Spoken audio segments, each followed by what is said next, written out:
All right, you guys. Well, I think we can go ahead and get started, at least for all the intro stuff here.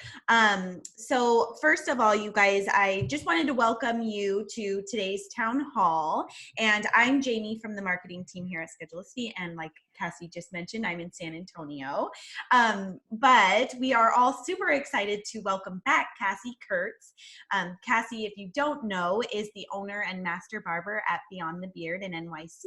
And she's also the founder of the nonprofit Her Chair, His Hair. And today she is going to be discussing her best advice on building your brand. So we're super excited about that.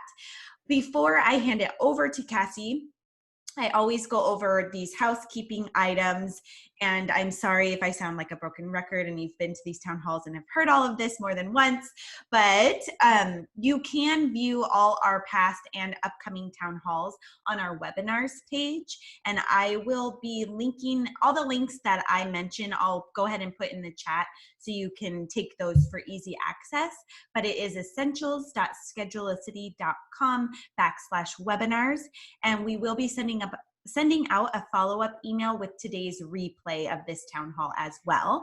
And we are excited because we have turned this town hall series into a podcast too. So if you're on the go or can't make it, definitely look for the podcast to listen in that way as well. And then if you aren't already a Schedulicity business, you can sign up for an account at essentials.schedulicity.com/sign up. And we have been waiving our fees and have extended the waived fees until September 1st. So definitely a great time to check it out. And then I always like to have Kit, who's been on here, and maybe you've heard her chatting about other things, but she's really great at also explaining our Schedulicity Cares grant giveaway. So I'm going to go ahead and hand it over to her to let you guys know a little bit more about how that program works.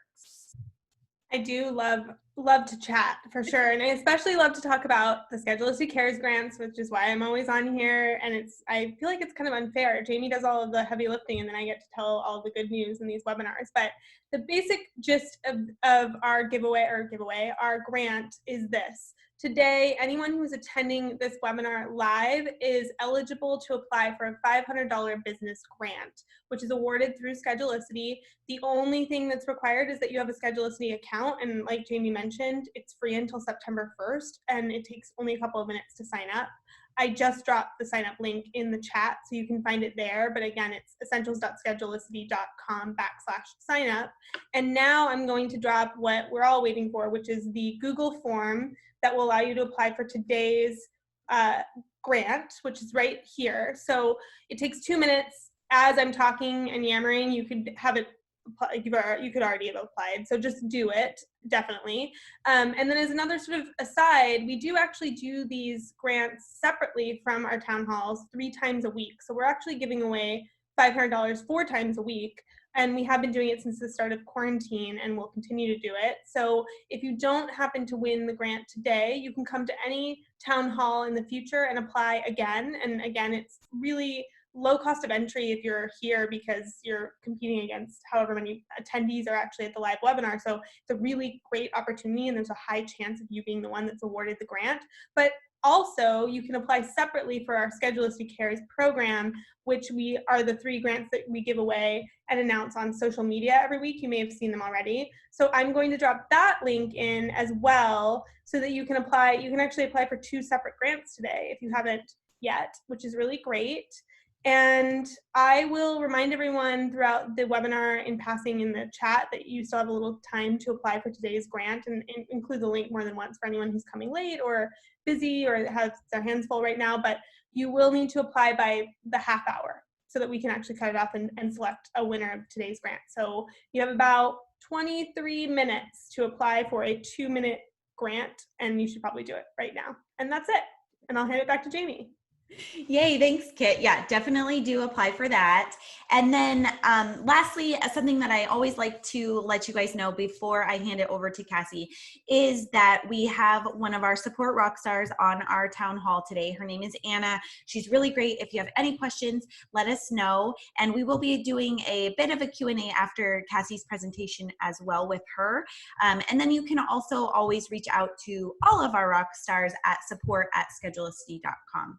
So with that, Cassie, I am going to hand it over to you. Okay. Hello, everyone. Happy Monday. If you are in certain parts of the country, happy quarantine. We in New York feel for you right now. So, thank you so much for joining. Thank you, Schedulicity, for having me again. The introduction never gets old. I kind of feel special and, like a little bit of a celebrity. But just like Jamie said, I am a master barber here in New York City. I own Beyond the Beard. It is a studio barbershop, now under the umbrella also education, and hopefully in the future, once COVID has been settled, private events. I'm also the founder of Her Chair, His Hair. It is a nonprofit, a 501c3 that basically supports women in the hair industry, especially if they want to be a barber, because gender has no limitations when it comes to what you do. I'm here with you today because I have experience with building brands, the highs, the lows, and everything in between. I have gone through it. I'm still going through it. And as much as, you feel like you're alone, building a brand is a group effort. It's a community effort. And I kind of want to touch on that today. So I hope that with this presentation, you'll take one, two, or maybe everything and apply it to your own brand. So I'm going to share the screen because I know how to do that this time. Very proud, very proud. All right, let me go into slideshow. Okay, here we go. So building your brand. I'm Cassie. Hello again. And this is powered by Schedulicity, perhaps the best booking system ever. All right. So this is our roadmap. If you joined my financial resilience class a few weeks ago, you will know that I believe that there should always be a roadmap. There should always be a guide or an outline to whatever it is you choose to do. And the thing about a roadmap is that you might not know where you're going, but you have some assistance. You might take the wrong exit. You may end up taking a really awkward jug handle if you're in New Jersey, or a U-turn. But the thing is that eventually you will get to where you're going because you'll figure it out. So on our roadmap for today, I'm going to just do this. There we go. On our roadmap for today, we have essential questions, building blocks, legal best practices, and failing better. So real quick for you, just so you have an idea of what the topics encompass. Essential questions. We're going to ask these essential questions that will lead you in the right direction and help you focus on building your brand and hopefully your business. These building blocks on our next stop will help create a solid foundation for your brand and your business. This is the basis of everything. And these are your building blocks that you can refer back to if you ever feel overwhelmed or kind of lost. Legal best practices. I am definitely not a lawyer, an accountant, or a CPA, but these are some things that I've even learned along the way when it comes to building my brand and especially naming it. And then finally, failing better. I tried to think of a different name for this topic, and honestly, this is what came to mind because you grow through failure. You learn by overcoming obstacles. So we will definitely be discussing the concept of failing better. Oh, sorry about that. Here we go. Essential questions. These are questions we have been raised with our entire lives. They're familiar. We were probably first taught them in grade school when we went to our local newspaper, and they follow us in every single thing that we do, especially building your brand. So we have who, what, where, why, and how. There are 5 questions to keep in your pocket, and you can always refer back to them if you ever feel like something is a little off balance. Who is your targeted clientele? Who's your demographic? For me, with Her Chair, His Hair, when I started it, over 6 years ago, it became really obvious that as a woman in the barbering industry, that we weren't taken that seriously. We were judged for our gender before our talent. And as a result, we lost out on opportunities. So for me, above all else, I wanted to reach other women and support those women, whether they be femme presenting, masculine presenting, non-binary, androgynous. I wanted to support women in the barber and hair community. For Beyond the Beard, I really thought about, especially men, because they're my core demographic, although I do have about 15-20% of women as my clients. And I really wanted to take that concept of what you expected from a barbershop and what you expected from a salon and kind of combine the two, have that easygoing, welcoming environment, but also have that scheduling aspect and that idea of respecting someone's time that a lot of folks thought didn't exist in a barbershop. And I wanted to mix that together and offer them something that was beyond their wildest expectations, right? 2, the question, what? What makes you different? I have to be honest with you. I really never, ever, ever, ever like this question because it makes you focus on your flaws and also your assets. And I think as humans, we don't like focusing on our flaws, but if we do, we can improve on them. And if we can be our biggest cheerleader, just like we are for our friends or family or colleagues, we can do the same for our business and for our brand. When I am asked the question, what makes you different? What makes you different from the competition? What makes you stand out in terms of culture or services? I quickly identified, besides the fact that as a barber, I specialize in beards and hot towel shaves, which apparently is difficult to find in the New York City area. I specialize in listening. I make people feel heard. And I think in a city like New York or Los Angeles, people feel ignored a lot. They feel like they don't exist out in the world. And while that can be to your benefit, if you don't feel like talking to somebody one day, a lot of times that ends up being detrimental to a client and to their mental health. So when somebody comes in, I always greet them, even if I'm with another client. I always make sure they're comfortable. Although right now with COVID, we unfortunately can't have a waiting room. And when they sit in my chair, even if they've been there 100 other times, I consult with them. And I think that this makes me stand out above anything else, above my skill set, above my punctuality, just the fact that I make people feel visible. With Her Chair, His Hair, I try to apply the same thing. A lot of women feel like they might be, put on a pedestal for their looks rather than their talent, or they're not given an opportunity to tell their story or be authentically themselves. And I don't want that. I don't want somebody to feel like they're not heard or like they're not accurately represented. I'm also not just friendly to other women at events because I have Her Chair, His Hair. It's because I am friendly to other women that I created this platform. So again, I think opposed to maybe other repost sites or other nonprofits, for me, it's that intimacy and that friendship that has really helped Her Chair, His Hair along. Where can they find you? For some of you, you might be a barbershop, you may be an acupuncturist. Schedulicity has an entire community beyond hairstylists and barbers. You may be on the first floor, you may be on the top floor. You may have a sign, you may not. It's really about making it an easy experience and opportunity for your clients, your guests, your customers to find you. For me, when I left my last job, it was the last job I was employed at, I ended up on a 3rd floor studio with no signage. And the entire time I was there, I had this attitude of, well, what's the point of trying to build a brand if nobody can find you? But we are so lucky. We live in a time of a digital footprint where you can find, if you try, just about anyone or anything. And on top of that, especially if you're on Schedulicity, you have tools at your disposal beyond Google Maps or Yelp. You have Fill My Book, which is a tool I used in the beginning of working with Schedulicity because I needed it and it came through clutch for me. But you also have email marketing, right? And that will kind of come into play later with my presentation. But find a way to give your clients ample opportunity to find where you are and never forget it. Because once they know, they feel like they're in the know. And that's kind of like a little secret you two have between you all. Why? Why should they trust you? Anybody who knows me personally or who has joined any of my classes or town halls before, I am very vocal about my journey and my experience with anxiety, especially social anxiety. And one thing that they touch on in therapy, community classes, group webinars is trust.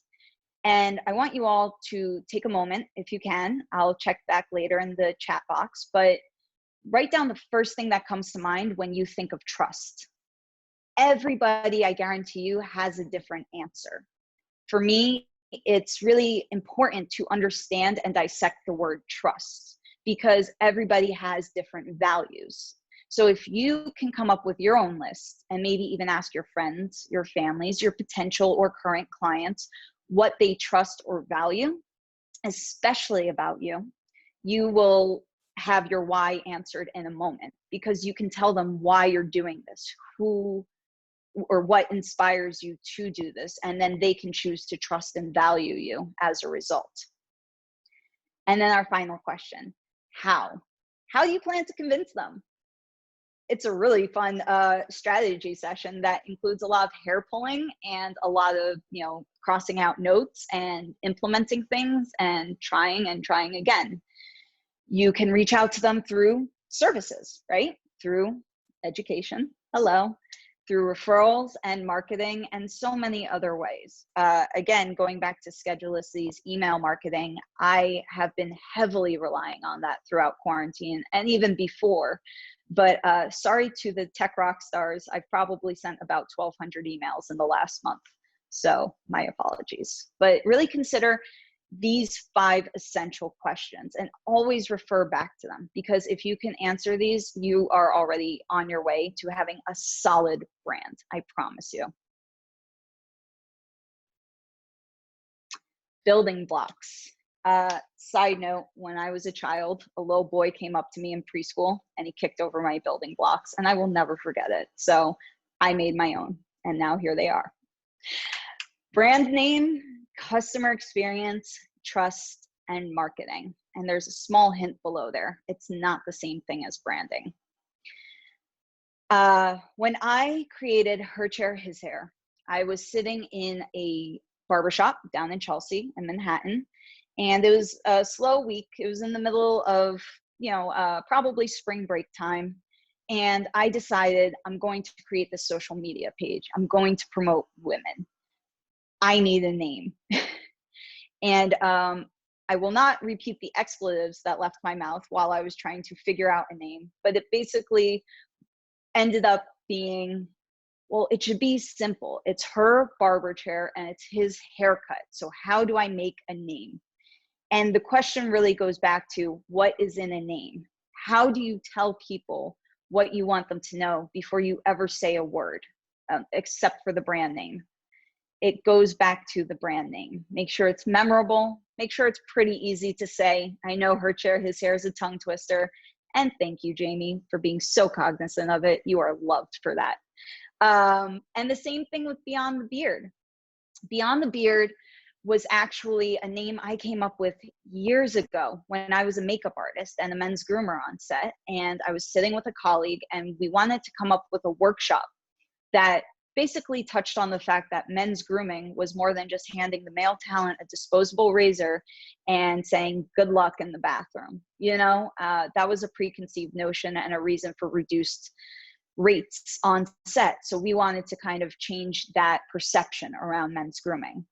Unfortunately, it never happened. I had 0 signups for the class. And instead of trashing it, I set it to the side. I kept the domain, I kept the Instagram, I kept the email because I knew one day it would come back into the fold. I just didn't know how. So quick background, just so you all know that my brand building has not been all sunshine and roses because it hasn't. It has been a road trip of its own. I was at this new studio for about just under a year and a half. Like I told you, I had the attitude and the mindset of there's no way that I can build a brand here. And then August, so almost 3 years ago to the day, I made less than $2,000. And I don't have to tell you, in New York City, that's barely enough to cover, your rent, let alone all your other bills, let alone share rent. So it was the last time I ever asked my parents for financial assistance, because they had their own goals and they are close to retirement, and I didn't want to take away from that. And I had the privilege to ask them for help one more time. And I told myself that I really needed to do a deep dive on what I was lacking and what my business was lacking, so that I could build it, and so that I never had to ask my parents for money again, and instead they could come to me and ask for money. That was my motivation, was just knowing that I wanted to help my parents one day through this brand. So I realized I never named my brand. I had nothing. I had no digital footprint. And I thought of Beyond the Beard, and I thought, you know what? It's a little kitschy, but it'll do, right? Why not? It'll be like it'll just be a little space saver. I'll change the name later. What I didn't realize is that the name ended up being gold when it came to folks finding me on the internet, especially for beard trims. And it's what transforms, or helped transform, my career into being a beard specialist.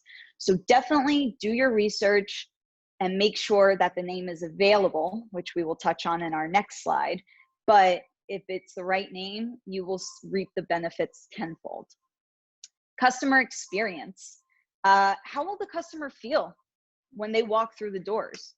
But let's take it a step further. How does that customer feel, or that client or that guest feel, before they ever walk through the door? What is their perception of you and your brand? Maybe you don't even have a physical space. Maybe it's virtual. Maybe you ship.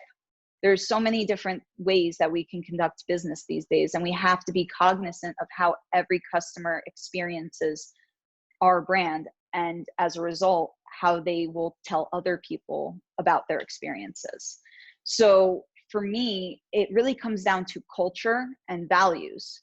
I value, and this goes back to trust, which is our next point, I value punctuality. I value integrity and honesty.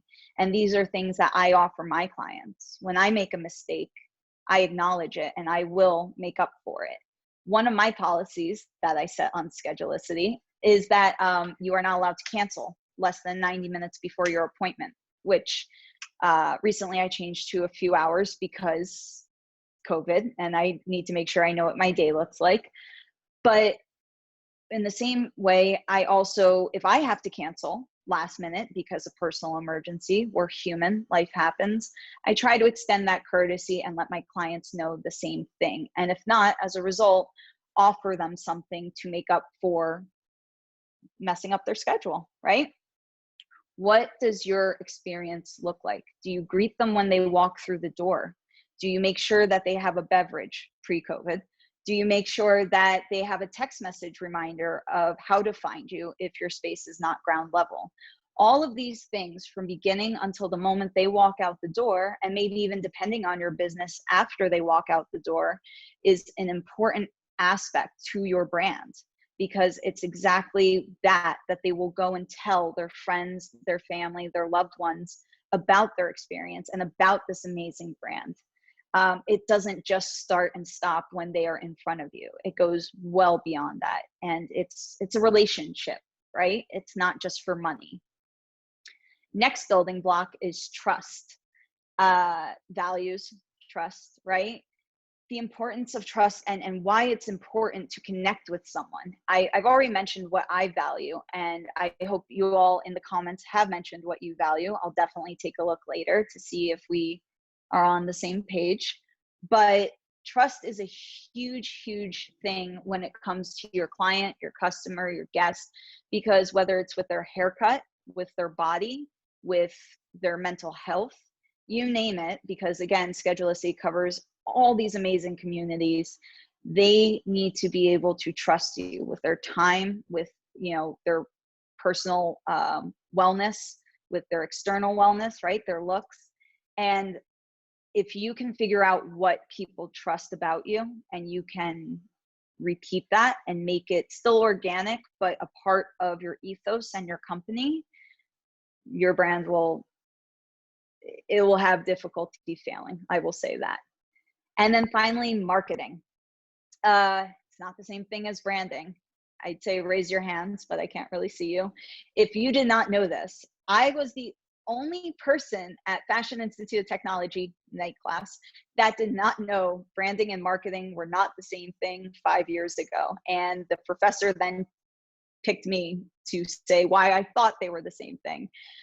So I've learned that lesson. But marketing, how will you market your business? It's not the same thing as branding. So in case anybody doesn't know, because I want no shame here, because like I said, I was in the same boat. Your brand is your identity. It's your company's character and personality, but your marketing is how you let people know what you're about, what you do, and what you're here, how you're here to help, right? So for me, again, going back to Schedulicity, marketing, fill your book, emails, they literally have an entire marketing tab. I'm pretty sure it says marketing. And you have all these different things. Birthdays, we miss you. I just had a client book with a 10% discount because it's been 6 months and I missed him and he missed me. So definitely these 4 building blocks, again, along with these 5 questions, they will help you create a foundation so solid for your brand. And I know they sound general, but the thing is, once you really sit down and you think about it and you break it down and you write down thoughts and notes, don't stress it, just whatever comes to mind, you will notice that it's less of a one point idea and more of an ongoing conversation. These are umbrellas. They encompass everything about your brand and everything about your business. And if you can answer these, you will definitely be on the right track. Okay, so again, if you joined my last class, Financial Resilience, you will know I'm the ultimate fangirl for Schedulicity, and as a result, their CEO, Jerry. And I pulled up this quote from their community overview page this time because it really helped. Sorry. My dog just, I think, hurt herself. It really helped solidify the reasons why I feel the way I feel about Schedulicity. To mention, I am a newly minted Schedulicity Circle Ambassador. I am so excited. I am thrilled. I could not be more proud to be part of an amazing company. But this quote right here, this isn't just a business transaction. This is a partnership. I could go on all day about the reasons why I am in love with Schedulicity and feel like it's a partnership. There goes the click-clack, tiny feet. But I will give you a couple of reasons. I already gave you one. Values, honesty, transparency. I could probably count on one hand, if not less, the amount of times that Schedulicity has had a slight glitch with technology. And every single time I've reached out to them, they didn't gaslight me. They didn't try to say, oh, that's not happening. It must be your phone. It must be your computer. They said, hey, thank you so much for letting us know. We're going to get right on that and we'll keep you updated. And I think that's something that's incredibly important for your clients, guests, customers to know and feel when it comes to speaking with you, because we're human and we make mistakes and technology sometimes has a glitch. And rather than putting the onus on them, if you could take some of that burden off, they will be grateful, just like I think I am incredibly grateful. And then I think it's important to acknowledge, besides being a Circle member and ambassador, I was actually 1 year ago, almost to the day again, Schedulicity Cares grant winner. I was the second barber, I think, at BarberCon. And yes, it was awesome. I've never won anything before, not even bingo, but for me, it was more than winning this grant. It was that Schedulicity wanted to learn about me and what I was doing and what I hoped for. And as a result, they really showed that they cared. It's more than a hashtag. It's what they encompass and what they embrace as a community and as a company. So on to the next. Legal best practices. I feel like Judge Judy with the gavel. I wish I had one. We're going to go over 3 things: structure and benefits, check, and can you claim it? And the 3 things are pretty, they tie into each other pretty similarly, but I figured they're all worth discussing. Structure and benefits. I discussed this a little bit in my financial resilience town hall, but I am an LLC, limited liability company. And essentially what that means is if somebody tries to come after my business for whatever reason, they can come after my business legally, but they cannot touch my personal assets. They cannot take my chihuahuas, that's for sure. But it's buy one, get one free. So if anybody's interested. Instead of being an independent contractor, right, which is kind of an informal, you have a business, you have some side gigs, you hustle, you have deductions, and LLC offers you that protection. What I learned during quarantine and this tax season is that as an LLC, you can also elect to be taxed as an S Corp. And a lot of people hear S Corp and C Corp and they get really nervous because that usually means a board of directors. And that means all these other things, right? That minutes and lawyers, and it's a lot. It's overwhelming. But what that does is it allows my accountant, and please, I am not an accountant or a CPA. I definitely failed anything after Algebra 2. Consult your accountant. You can take the revenue from your company. Anybody who's here that's an LLC knows that 100% of the revenue of your company is considered income, which is crazy because I don't even see half of that. Bills, they're real, especially in New York. So as an S Corp, what I do is I pay myself a check each week, just like I'm on payroll or 1099 contractor. And the revenue for my company is the revenue for my company. And my income that I paid myself is what I'll be taxed on as a result. It is a legal loophole. It is legal, I should say. You're not doing anything wrong because it's the money that you pay yourself so that you're not constantly being taxed on money that you've never even seen or spent. On to the next, check. Check to make sure your brand's name is available. And this ties into, can you claim it? I asked Kit actually to share a link, and it's called namechk.com. And what I did first with Her Chair, His Hair, and then with Beyond the Beard, is that I put my name into this website. And on the top half, I'm going to show you. On the top half, it'll show you every single domain possible. Now, while I would love to own all of these domains so nobody could ever touch the name Her Chair, His Hair, I unfortunately do not have money nor investors to do such a thing. And then these are just screenshots, by the way, because I didn't want to leave the presentation. On the bottom half, you have usernames, and it shows you pretty relevant and some irrelevant platforms that have existed in time and space, and it will show you which ones are taken. And I have Facebook, LinkedIn, Twitter, Instagram, WordPress, Pinterest, Tumblr, Reddit. We don't have Yelp. The red is because that doesn't apply to Yelp. I even have YouTube. Why it's showing green, I'm not too sure, but that's okay. And bless whoever has Blogger and Twitch because I don't have the mental capacity for it. I'm just going to go back. There we go. So definitely check to make sure your name is available. But that ties into our next point, which is, can you claim it? I will tell you a story, and it's not a fun one, but I know of 3 barbershops that have the same name, and 2 of them were served with cease and desist orders by the 3rd one. He existed first, he had the name first, and on top of that, he had a pending trademark for the name. Now, they're in other states, but they do the same exact thing, and he filed for a federal trademark.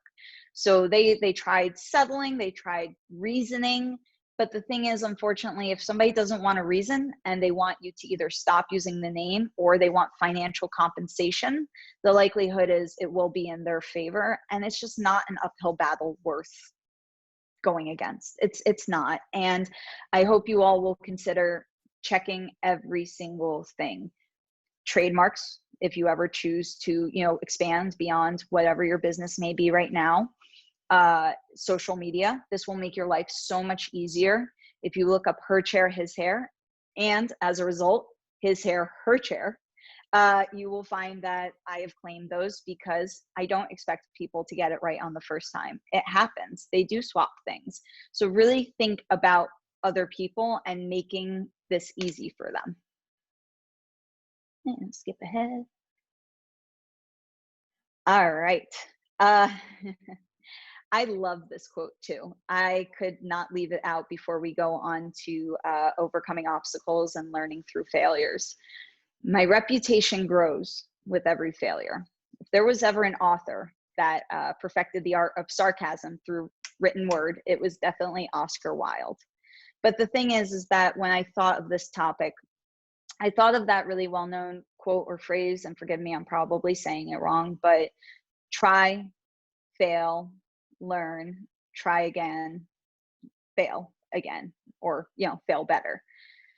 That doesn't really resonate with me, thanks to my anxiety. It makes me feel anxious, and it makes me wonder if that cycle will ever end.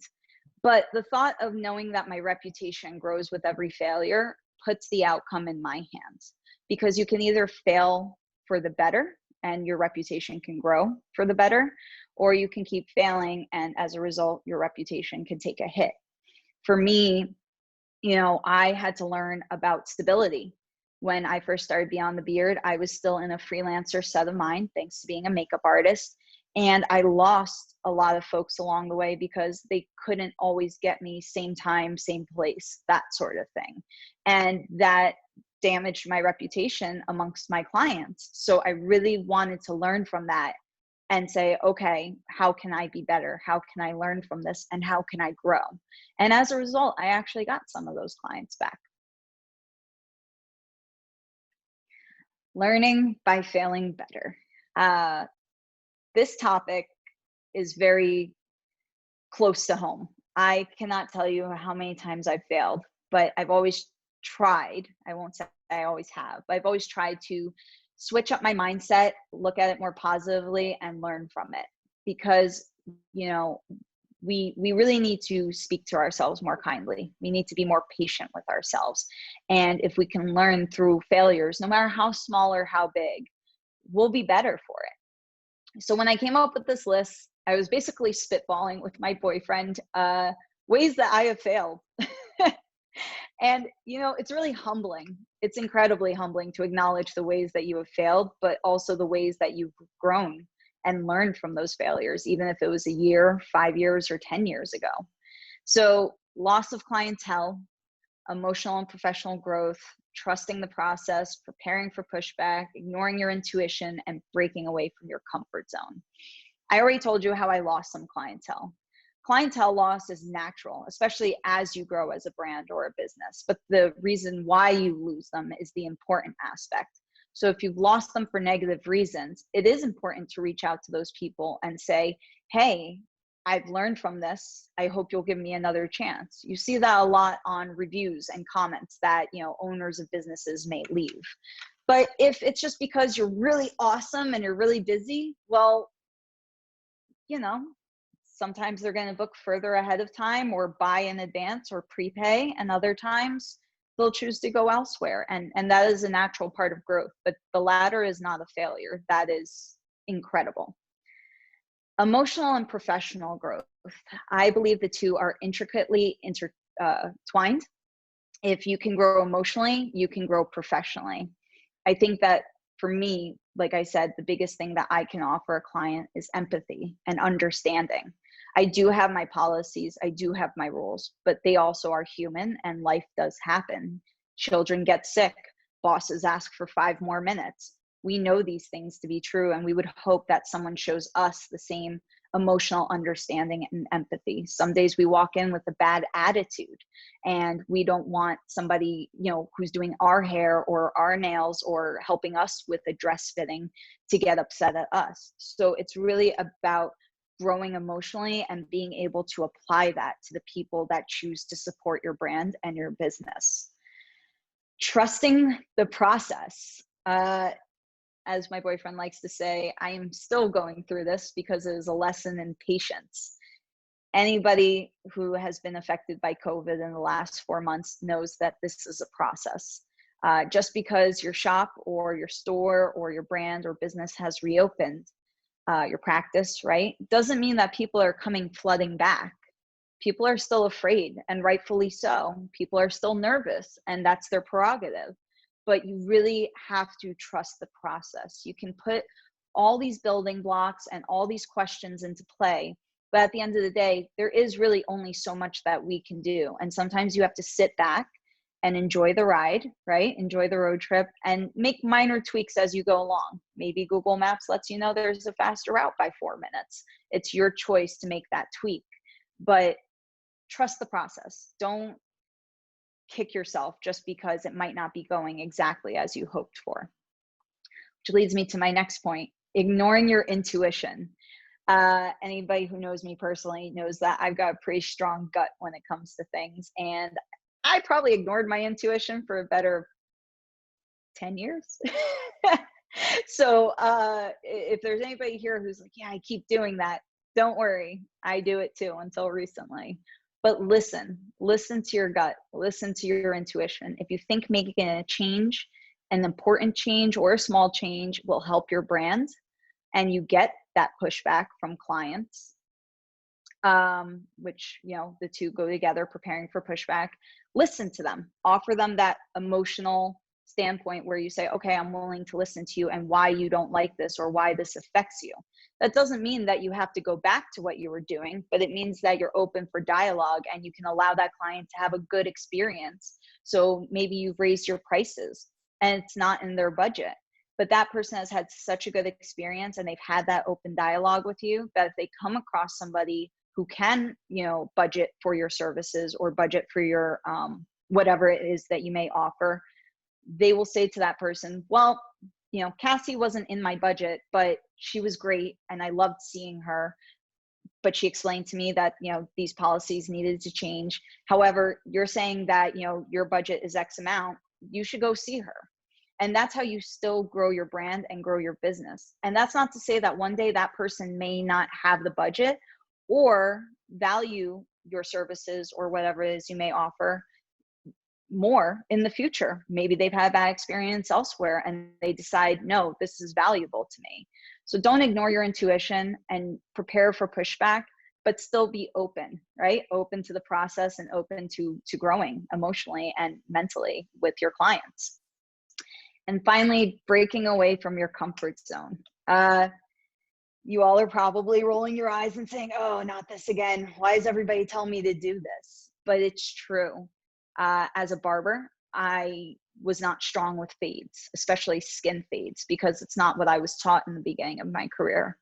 As a brand owner, multiple brand owner, I was not comfortable with marketing, obviously branding being my strong suit and not knowing what marketing was.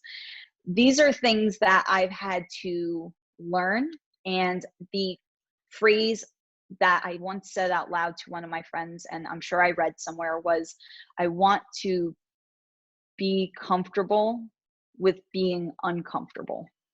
Because the moment that you find yourself comfortably tackling challenges, that's when you find growth on the other side. And that's when you really push through and your brand will just skyrocket. It stinks. It's not fun. There will be hair pulling again. There will be a couple tears and a lot of wine, but you know what? At the end of it, it's totally worth it. And again, finally, if you joined my last class, you'll know that this is an incredibly important slide to me. It's a self-care reminder. And I love that, by the way, Schedulicity is doing self-care Sundays. But of course, self-care in other ways extends throughout the week, right? So for anybody who's joining right now, you've just taken in a lot of information. You probably feel overwhelmed to a degree, and you're probably wondering where to start. But before any of that, I ask you to remember these 5 things. 1, take time for self-care. We forget about ourselves. We do it. We're, you know, especially if you're American, you're always on the run. We are known for our terrible work-life balance. Make time for it. Always do something for yourself every morning, whether it's a cup of coffee, yoga, stretching, cuddling with your dogs. I don't care. Do it. Take 10 minutes for it. 2, your emotions are valid. Acknowledge your emotions and your feelings. You know, what ends up happening is we bottle these things up and then they come out later, and they come out at the wrong person or the wrong time. And that can be damaging to more than your brand. It could be damaging to anything that, you know, it ends up touching in your life. So really take the time to acknowledge them, but don't sit in them. And as long as you acknowledge them and let them go, you won't sit in negativity. You'll be able to move on with your day. 3, again, my favorite. My boyfriend said the first part. I definitely added on the second half. Make a dent every day. But don't worry if some days you're not up for it. That doesn't mean you have to finish an entire project. It doesn't mean that you have to, you know, do an entire outline. It might mean one thing off your to-do list. And some days it might mean just taking care of yourself and binge watching Criminal Minds and eating Haagen-Dazs ice cream. Because yes, all of it. And then 4 and 5 definitely go together. You can't change what you've already done, but you can make your future incredible. Please don't dwell in the past. Reflect on it. Reflect on what you've already done and how you can improve it. We definitely need to learn from our past errors or failures, but we can't kick ourselves. We need to remember to speak to ourselves the same way that we would speak to our friends or loved ones when they're feeling down. For some reason, we tend to be really harsh on ourselves, myself included, and then we end up being way more kind to the rest of the world. So remember that you can't change what you've already done, but through action and through repetition and through reviewing what you've done and what you'd like to do differently, you can make a world of a difference. Thank you all so much. I just added my 3 Instagrams that you'll notice throughout time. I tend to post on one and not the other. For that, I'm sorry. And that's my email. It's my first name at my first name, last name.com. Again, I have like 5 emails, but I figured that's the easiest one to go by. If you ever need anything, DM me, reach out. If you want me to take a look at something, if you have a question about your brand, I am more than happy to help you. I might not get back to you immediately just because I am a crazy woman that works like all the time and I need to take time for self-care too. But as long as I see your message or your comment or your email, I guarantee you I will definitely get back to you. And thank you again so much, Schedulicity, for having me. I really appreciate it. Yes, Cassie, thank you so much. I would love to open it up for a few questions. And if people want to use the Q&A Zoom function, you can send in your question that way. But we did get some direct messages during the presentation, which was wonderful. Awesome. So I will, one question we had come in, Cassie, was if you have any thoughts on branding yourself. So when you're the brand. Okay. So this has been a really big thing, right? In our last decade, people have become brands. And I'd say the biggest thing that I learned about myself through my brand, so hopefully this answers the question, is be authentic. I've had a lot of clients come into my studio and they've sat down in my chair and halfway through, I've got zero, no guard on their hair, almost skin, and they turn around and I have a mini heart attack and they say, "You're exactly like you are online." And I say, "Thank you." But there is that authenticity that sometimes lacks between or is disconnected between social media and real life. And I think it's important to always be authentic. Not everybody's going to like you. Not everybody's going to have this amazing idea of you. But if you are authentically you, then you don't have to remember anything else other than what or who you want to be. And I'd say the same thing for being your brand. Align with brands that match your values and that you trust and that have integrity. Schedulicity is perhaps one of the first and only brands that I've signed on to as an ambassador because they align with my values. So if somebody comes up to me and says, "Well, why Schedulicity?" Again, I can give them the exact reasons I gave and feel confident and honest about it and not feel like I'm selling anyone anything. Just be honest and authentic. Perfect. And then also, how do you make time for your marketing and branding and social media and work and life? Wait, I'm sorry. Hold on. I have to get my mimosa from earlier. This is how. Yes. Okay. I make time. I carve out 10 minutes in the morning. Don't overdo it, right? Don't overwhelm yourself. Don't freak yourself out. Don't feel like you have to get everything done. Also, I like to write lists. You may like to type them. You may like to have them on your phone as reminders. I write things down because that makes it easy for me to remember. So it feels really good to cross at least one, if not two things off my to-do list. So every morning I wake up, I stretch, play with the dogs a little bit while my coffee's brewing, and then I sit down at my computer. I have a space that I feel comfortable. I have a chair I feel comfortable, and I do whatever it is I need to do. And then honestly, sometimes the day escapes you, life gets crazy. Schedulicity makes it so easy to do the marketing and all that and type it and save it, and you could just send it later. So sometimes what I'll do is when I have some extra time, I'll know, either promotions or scheduling, restrictions or anything like that. I'll type it up ahead of time and I'll save it for later. Same thing with Instagram and Facebook. You can type it ahead of time, save it as a draft, post it later. So I guess all that to say, if you have some extra time and you feel inspired and creative, because I do have difficulty with that sometimes, create it, set it aside, and all you have to do later is just post it. All right. And then I guess we have one more question for you specifically, Mm-hmm. Cassie. So this person is having a tough time, with finances and money. It's very tight for a lot of us right now. So how Sure. do you budget for marketing yourself? Any advice on that? Sure. So when I first started Beyond the Beard, I paid for Yelp. And the truth is, while it was expensive, for me, it was worth it until it wasn't. So for me, I'm a barber, right? So the way I budget things and the way I dug myself out of debt was by assigning names to different streams of income. I was a bartender at one point while being a barber. I worked at 3 different barbershops while I was building Beyond the Beard.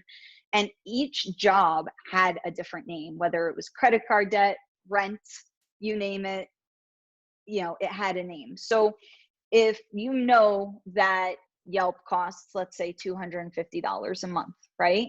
And you make $250 in one day. And you also have your rent, of course, and you have all these other things. Just assign a day, maybe the day before the Yelp bill is due every month, and say this day is my Yelp payment. Anything over can go to savings or to other bills, but Wednesday on the 3rd, Yelp is due. On Thursday the 4th, or whatever day it may fall on, this is my Yelp bill. But if I can give one other piece of advice, I wouldn't really pay a lot for marketing, because we live in a time where it's virtually free, and Schedulicity makes it really easy for you to choose what things you value and what you'd like to add on. And their advanced marketing, somebody confirmed the price for me because I've had it forever, but their advanced marketing is not that expensive. And it lets you do all of these things. It lets you, if your clients opt in, text. It lets you email, text reminders, email birthdays, all these things. And I think there's a personal aspect and a personal touch to that goes beyond any paid advertising on a social media platform. So I'd say don't overshoot your budget. If there's like a platform, like Google Maps or Yelp or something that really gets you a lot of messages and phone calls and emails and directional clicks and all of that, sure, invest in that, make that budget, try to make it to start as low as possible so that you're not biting off more you can chew. And then you can always grow from there. Perfect. And then Patty did want to know if all of your future classes, are they posted on your Instagram page? Do you have a schedule of that? Yes, no? I'll make one through Schedulicity. So like full disclosure for everybody who's watching this is only my third class that I've taught. I taught one at IBS Las Vegas last year called Beyond the Beard for beard trimming. I was supposed to teach at IBS New York this year, but then, coronavirus. And then I had financial resilience through Schedulicity and today. So I would love, like I said, I've just added to this umbrella of education. I hope to teach more. I hope to have more classes. Definitely, if you want to be kept in the loop, feel free to DM me or, email me. But for the time being, on the Beyond the Beard website, www.beyondthebeardnyc.com. That's how my clients book. That's how they buy product from me. Private events. There will be an education tab there at the very least. And then if you're on Schedulicity as well, you'll probably be able to register through there. Thanks, Patty. She's like, where can I follow you? Tell me all the things. Well, I love Patty, and Patty knows that. I'm like her number one fan. And when she had the panel, what was that? It feels like 2 weeks ago, I want to say, when she had the panel for, Pride Month, I was just like staring while packing. I just moved to my new apartment. So I'm just like packing small valuables and you hear glass shattering because I'm staring at the screen, and it's Patty. I love her. All right. So thank you so much, Cassie. Let's go ahead and Kit, do you want to announce the Schedulicity Cares winner? I was busy plugging our new podcast, so I was a little distracted there for a minute because, Jamie, we're very excited about our new podcast. Yeah. Cassie, I listened to your past class, which you can watch, but you can also listen to now, which is fantastic. But I think we're all waiting for this moment, which just like perfect timing, 10:59 my time. So we do have a winner for the $500 grant. I'll do like a little drum roll. The winner today is Amy with Unleash Your Potential with Amy. And she's been giving back by offering free online coaching sessions. So Amy, congratulations. You have won a Schedulicity Cares grant. We'll be in touch shortly via email and we'll get that all figured out with you. But you have $500 to put towards your business in a time when I think we could all use $500. So congratulations. And we'll have another one at the next town hall for anyone who didn't win today. And just a quick side note, I meant to say this at the end of my presentation, but I got all about self-care. Everybody who's joined us today, do me a favor, based on the building blocks, based on the questions, everything we discussed, legal checks, all of that, do me a favor, follow up, send me a DM on one thing that you plan on doing after this presentation, because I would love to know and I would love to be a part of your brand building and your journey. Cassie, you are amazing. Maybe we just need a monthly town hall with you, right? Can we do that? I mean, I'd be okay with that. Like at some point, like the Chihuahuas could be my co-hosts. Like, yes. I'll send everybody. Well, thank you so much, Cassie. I hope everybody has a great day, and we will see you for the next town hall.